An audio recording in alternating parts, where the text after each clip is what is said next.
실제로 살이 잘 찌는 체질이 있습니다. 비만 유전자를 갖고 있는 사람들의 특징은 남보다 쉽게 허기지고요. 하루 종일 뭘 먹고 있거든요. 그래서 살이 찌는 체질을 바꾸는 방법, 운동을 할 수도 있고 식단을 조절할 수도 있고, 그런데 달리기라던가 등산보다 훨씬 더 효과적인 다이어트 방법이 있습니다. 바로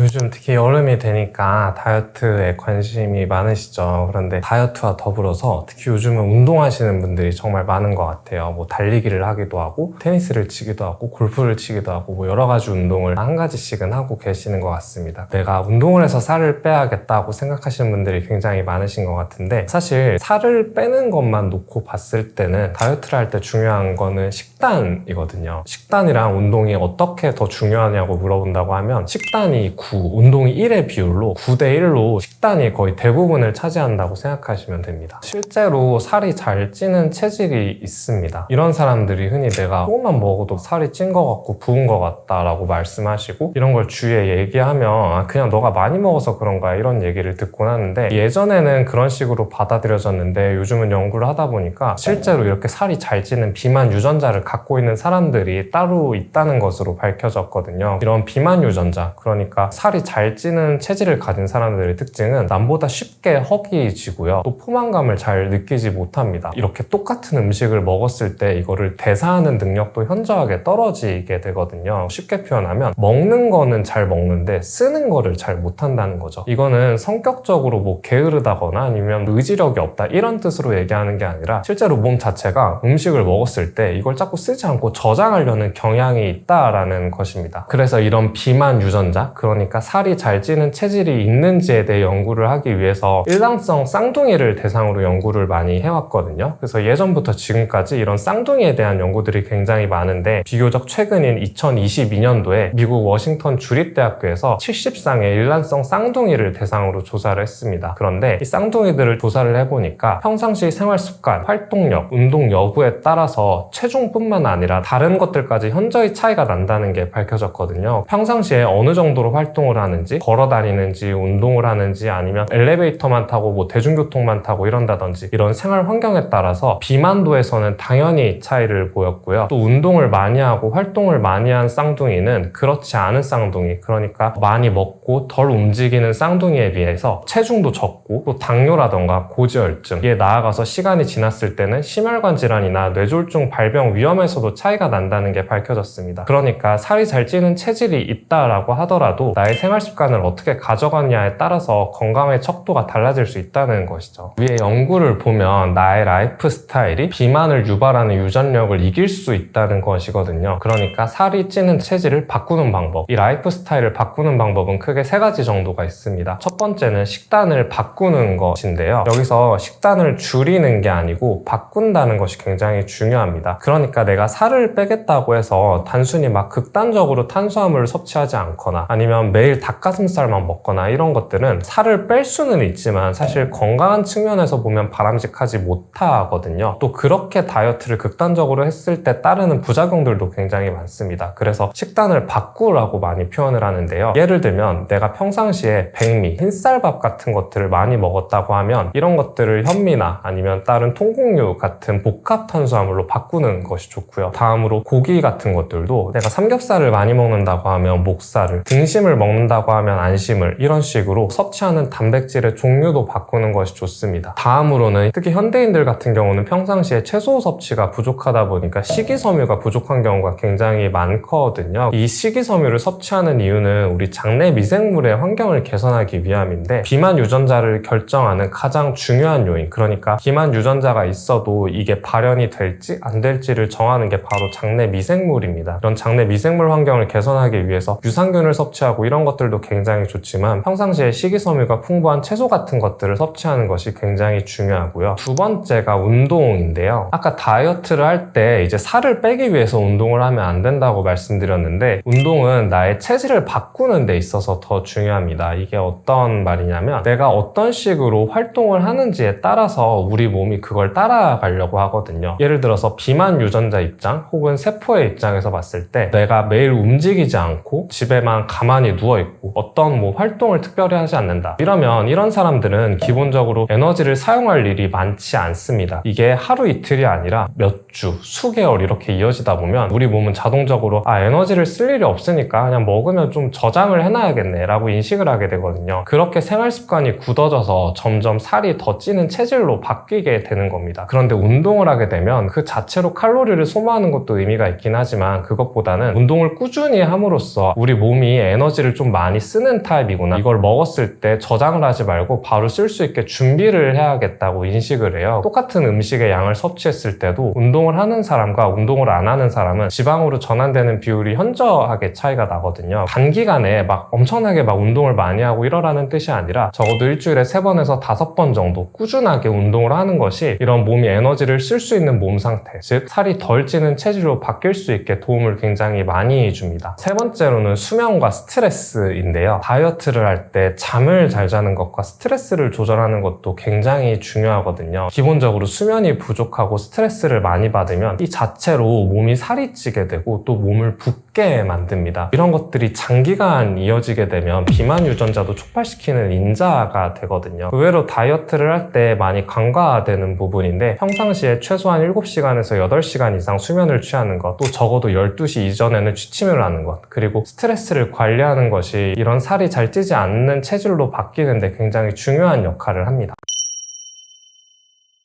다이어트 방법이 굉장히 여러 가지가 있죠. 뭐 운동을 할 수도 있고 식단을 조절할 수도 있고, 그런데 달리기라던가 등산보다 훨씬 더 효과적인 다이어트 방법이 있습니다. 바로 간헐적 단식인데요. 저는 간헐적 단식이 요즘 현대인들에게 아주 좋은 다이어트 그리고 또 건강을 유지하는 데 도움이 되는 식단이라고 생각합니다. 그 이유를 말씀드리면요. 보통 사람들은 평상시에 항상 뭘 먹고 있는 경우가 많습니다. 아침에 일어나서 뭐 이제 간단하게 아침 식사를 하시고 또 뭐 일을 하기 전에 아니면 점심시간 전에 간단하게 뭐 간식 같은 걸 좀 드시고요. 그 다음 이제 12시에서 1~2시 사이에 식사를 하시고, 요즘은 뭐 당 떨어졌다 이런 말이 유행이다 보니까 식사를 하시고 또 간단하게 음료수나 디저트 같은 걸 드십니다. 그렇게 또 시간이 지나서 저녁을 먹고 중간중간에 과자를 먹거나 과일을 먹거나 이런 식의 식습관 문화가 형성이 돼 있는데, 이게 한국인들의 약간 문화적인 특성이 섞여 있는 것 같은데, 우리가 사람들한테 잘 지냈냐고 할 때 밥은 먹었어 뭐 이런 식으로 많이 표현하시잖아요. 또 부모님 입장에서 자식이나 손주가 왔을 때 이렇게 밥을 좀 많이 챙겨주려고 하고 이런 식의 문화가 좀 있습니다. 물론 그 마음은 굉장히 소중하지만 따지고 보면 하루 종일 거의 뭘 먹고 있거든요. 우리 몸이라는 건 적당히 공복 시간도 가져야 되고 적당히 음식을 먹는 시간이 구분이 돼야 됩니다. 그런데 공복 시간을 가지지 않고 계속 먹기만 하면 이 자체로도 살이 찌는 원인이 될 수 있고, 살이 찌는 것뿐만 아니라 여러 가지 질환을 일으킬 수 있거든요. 간헐적 단식은 인위적으로 공복 시간을 만들어주는 방법입니다. 공복 시간을 만들어줌으로써 소화기관의 부담을 줄이고 음식 섭취를 제한하고 염증을 줄이고 다른 여러 가지 효과들이 있거든요. 간헐적 단식 중에서 가장 중요한 효과는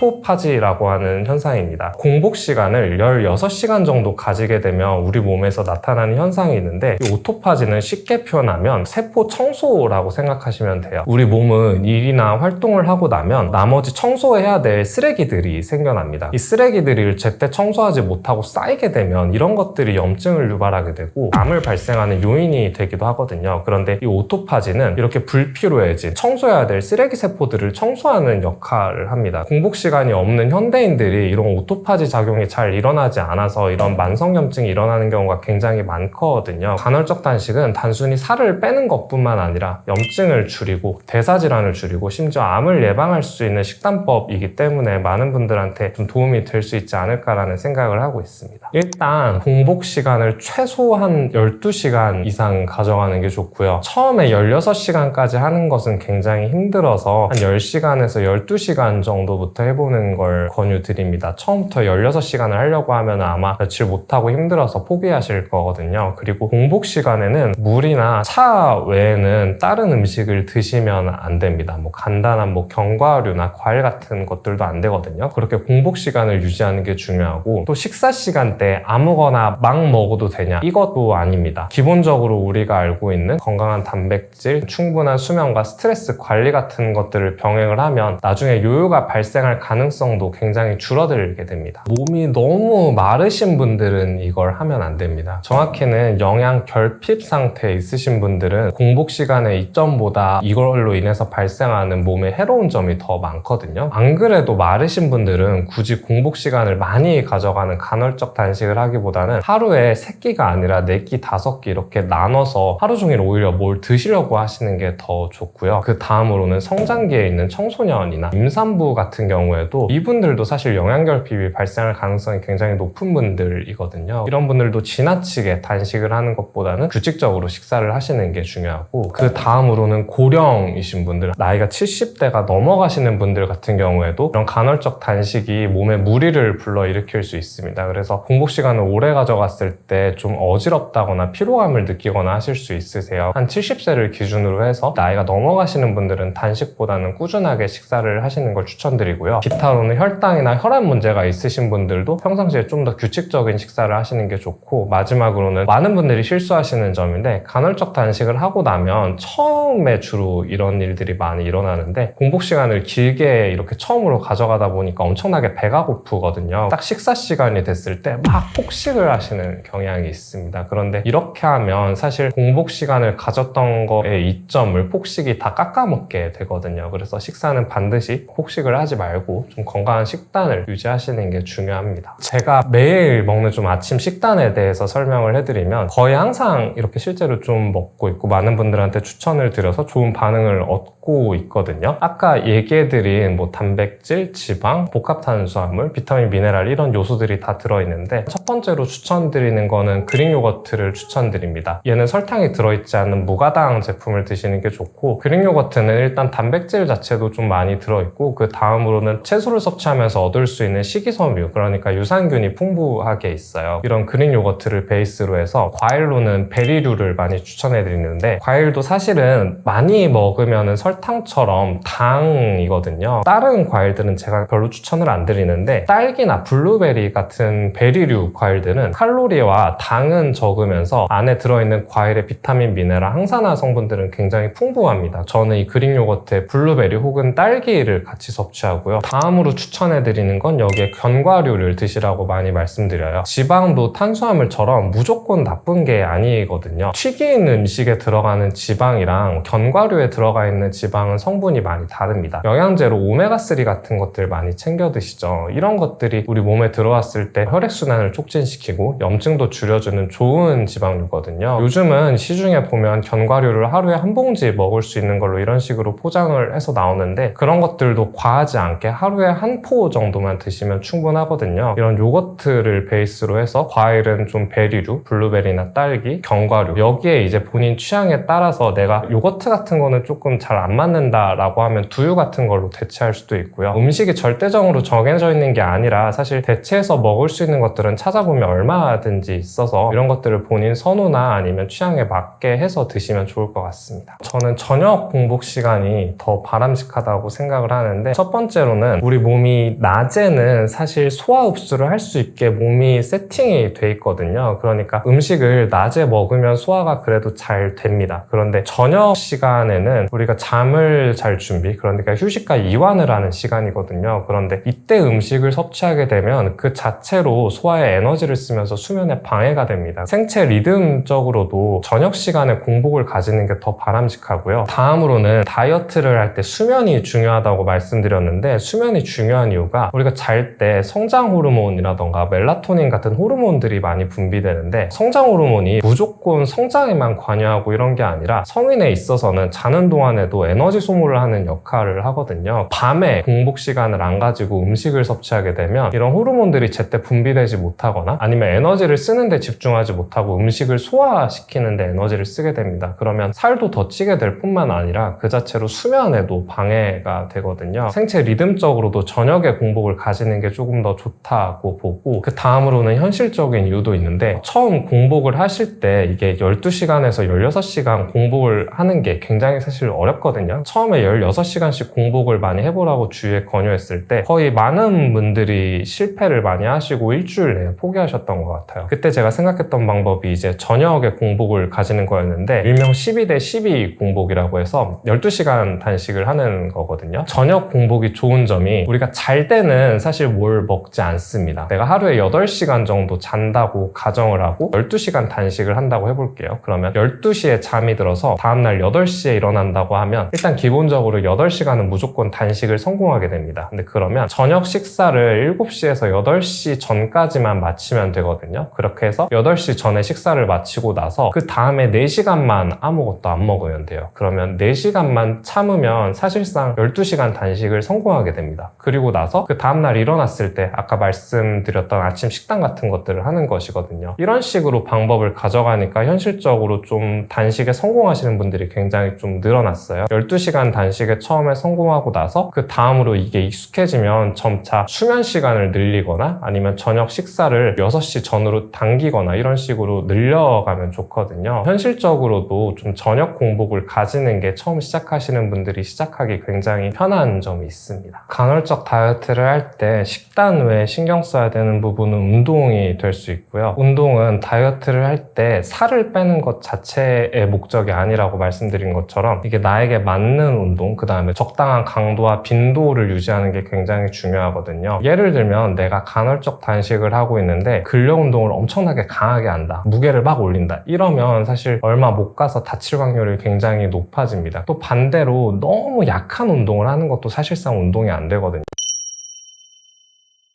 많은 분들이 걷기 같은 운동을 하시고 저 운동을 했어요 라고 말씀드리는데, 사실 이거는 걷는 거지 운동은 아니거든요. 그러니까 건강을 유지하기 위해서 하는 운동은 걷기 이상의 강도와 빈도를 요구하고 있습니다. 사람마다 기본적으로 가지고 있는 운동 수행 능력이나 체력이 좀 다양하긴 하지만 일주일에 3번 이상, 적어도 150분 이상 운동을 하는 것을 권장드리고 있고요. 간헐적 단식을 하면서 운동을 할 때는 적당한 유산소 운동, 좀 살을 빼는데 유리한 운동들을 하시면 좋아요. 가벼운 달리기 같은 것들도 좋고요. 계단 오르기, 등산, 수영 이런 운동들을 적당한 강도로 좀 병행을 하시는 게 중요합니다. 관절에 대해서 먼저 말씀을 드리면, 당장 이렇게 관절에 통증이 있고 불편하신 분들은 당연히 이런 달리기 같은 운동들을 하시면 안 되고, 만약 내가 뭐 움직이는데 문제가 없는데 관절염이 생길까봐 달리기를 못한다 이러시는 분들은 사실 그냥 운동을 하셔도 됩니다. 많은 연구들에서 달리기를 비롯한 유산소 운동을 통해서 얻는 이점들이 이런 운동들로 인해 발생하는 관절염의 위험성보다 훨씬 크다고 알려져 있거든요. 그래서 일단 건강하신 분들은 이런 운동을 하셔도 괜찮고요. 그런데 내가 이미 뭐 척추 질환이 있거나 뭐 관절염이 있어서 허리나 무릎이 아파서 나 달리기 이런 거는 못한다 이러시는 분들은 가장 추천드리는 운동은 수영을 좀 많이 추천드리거든요. 수영 같은 운동들은 이게 무중력 상태에서 운동을 하는 거다 보니까 실제로 부상을 당한 운동선수들도 재활할 때 많이 이런 방식으로 훈련을 하세요. 그래서 수영 같은 운동을 하시는 것도 좋고, 그 다음으로 내가 근육도 너무 약하고 체력도 없다 이런 분들은 근력 운동을 어느 정도 하시면 좋은데, 헬스장에 가셔서 스쿼트라던가 맨몸 운동 이런 식으로 어려운 운동은 하시면 안 되고요. 이런 운동들은 복합 관절 운동이라고 해서 스쿼트를 할 때 엉덩이 근육만 쓰는 게 아니라 목, 어깨, 허리, 다리, 전신 근육을 쓰게 됩니다. 당연히 관절이 불편하신 분들은 이런 운동을 못 하시죠. 헬스장 이런 데를 가시면 기구들이 있잖아요. 이런 기구들은 팔 운동만 한다던가 다리 운동만 한다던가 이런 식으로 딱 한 가지 운동만 하게 돼 있습니다. 그런 데서 내가 아프지 않은 부위, 예를 들어 내가 어깨가 아픈 사람이라고 한다면 다리를 이용하는 기구 운동을 한다던가, 무릎이 아프신 분들이라고 하면 어깨나 팔을 이용한 기구 운동을 한다던가, 이런 식으로 한 가지 단일 관절만 사용할 수 있는 운동들을 좀 하시면 도움이 되실 수 있습니다. 다이어트는 사실 방법들이 굉장히 여러 가지가 있는데 본인이 꾸준히 할 수 있는 걸 해야 됩니다. 다이어트의 특징은 한 달 안에 뭐 5kg를 빼겠다 라고 해서 5kg를 빼고 나서 그 이후에 끝이 아니거든요. 그 이후에도 사실 그 생활 습관을 유지를 해야 5kg 뺀 게 유지가 되는 거지, 이전 생활 습관으로 돌아가면 5kg 다시 찌는 거는 일도 아니에요. 나의 라이프 스타일과 맞지 않게 너무 극단적인 방법으로 다이어트를 하게 되면 요요가 오거나 아니면 다이어트에 실패하거나 둘 중 하나거든요. 다이어트를 한다는 게 단순히 살을 빼는 게 아니라 나의 생활 습관, 라이프 스타일을 바꿔가는 과정이라고 생각을 하시고, 내가 나빴던 살이 찌게 만드는 생활 습관들을 좀 건강한 생활 습관으로 바꿔간다 라고 생각하시면 됩니다. 이때 할 수 있는 방법들이 사실 많이 있으니까 본인이 좀 계속 할 수 있는 나에게 맞는 운동, 식단을 찾아가시는 과정이라고 생각하시면 다이어트에 좀 성공하는 데 도움이 되실 수 있지 않을까 싶습니다.